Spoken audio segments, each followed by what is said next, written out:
Being a royal doesn't mean you escape the scourge of deadly diseases. Some royals have struggled with health issues throughout history. Over the past decades, STDs and other diseases have taken an intense rise. These ailments have been in existence since medieval Europe. A ruler's health is of importance because some of these illnesses can affect his power to rule. Deformities, mental illnesses, genetic disorders definitely are not easy to deal with. Unfortunately, some royals had to deal with them, especially at a time when there was little to no knowledge about how to cure such diseases.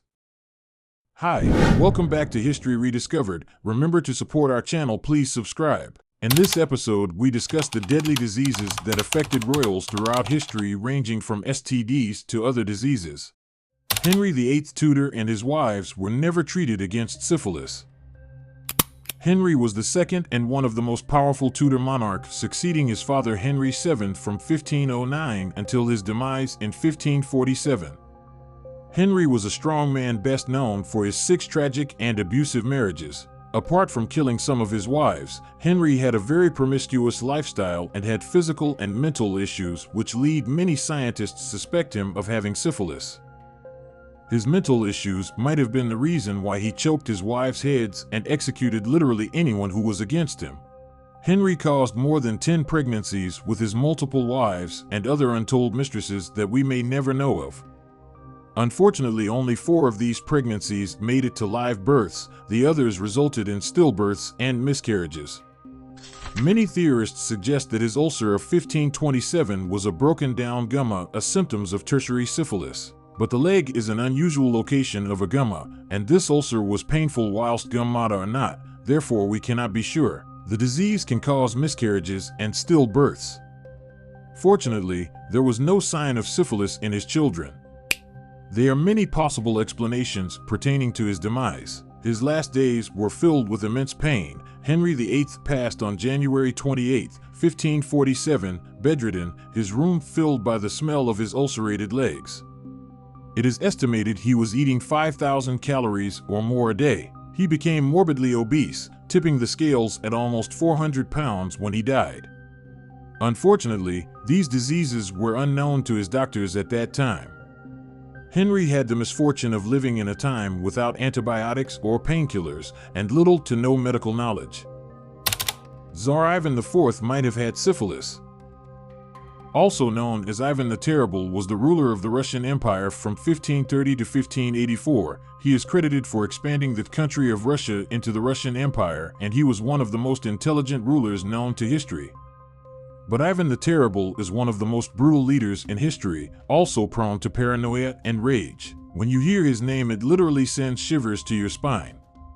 Torturing and killing people was his hobby. In childhood, he used to kill birds by piercing their eyes and tearing off their feathers just to feel relaxed.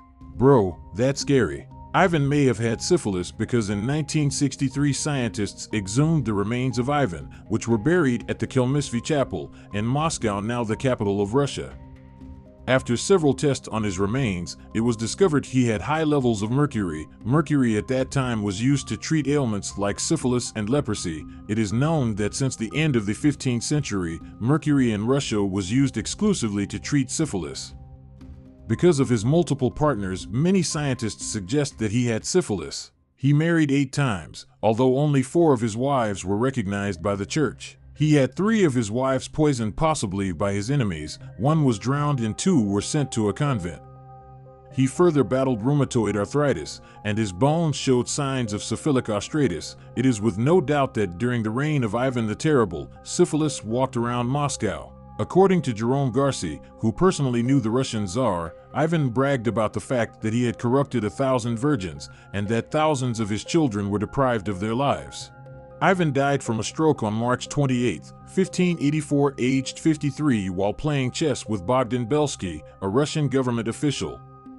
But let's not forget that Ivan had many enemies that might have done things to him we will probably never know of.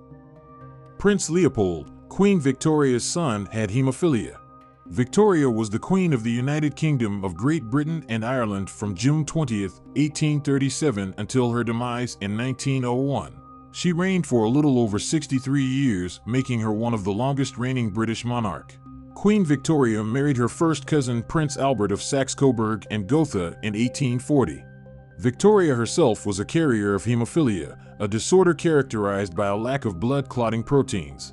She was the first documented British carrier of the disease. This simply means the disorder was there before her. And what's devastating is the fact that hemophilia manifested itself in Victoria's children was not and as of itself a disaster. What led to the proliferation of the illness throughout European royalty was the social standards and expectations of the time. Instead of reducing the likelihood of the genes resurfacing and causing suffering, the marital and familial behavior of European royalty in the 19th century and into the early 20th century actually encouraged the persistence of the gene within royal circles, manifesting itself from Victoria's children through to her great-great-grandchildren, therefore spreading the gene that causes hemophilia. 2 of her daughters and 4 of her granddaughters were carriers of the disease. Queen Victoria's youngest son, the 7th child, named after his uncle Leopold, did have hemophilia. He died from a fall when only 30. He had no heirs, so the gene was not passed on. During his lifetime, he regularly had joint pains, a symptom of hemophilia, and winter makes it all the more even worse. On March 27th, at his residence, the Villa Nevada, he slipped and fell, injuring his knee and hitting his head. Unfortunately, he didn't survive the injury and died at 30 years. King George III became insane and was declared mad.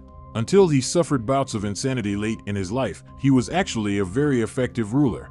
He never took any mistresses, unlike most rulers, and he was very popular in the UK. George III's madness is the main reason why he is rarely rated amongst historians. George III was King of Great Britain and Ireland from October 25, 1760 until his demise in 1820. Despite being a good king, George's health was deteriorating. He had a mental illness characterized by acute mania, a condition called porphyria, which mimicked the symptoms of some other kinds of mental illnesses.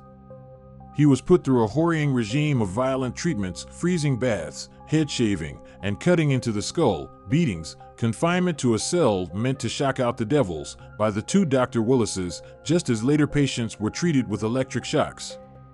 He recovered from the first bout, but his constitution was damaged and he relapsed. After several temporary episodes, he was declared permanently insane in 1811 and held at Windsor Castle, hidden away from society, abandoned and not cared for. He couldn't recognize his wife Queen Charlotte, and a regency was implemented with the Prince of Wales as Prince Regent. To add to his suffering, he went blind and deaf. In 1819, perhaps mercifully, the king died after a particularly bad porphyria attack. The poor old king was slowly tortured to death by his doctors over the next 9 years. He eventually died after a particularly bad porphyria attack, and the Prince Regent succeeded him as King George IV in 1820.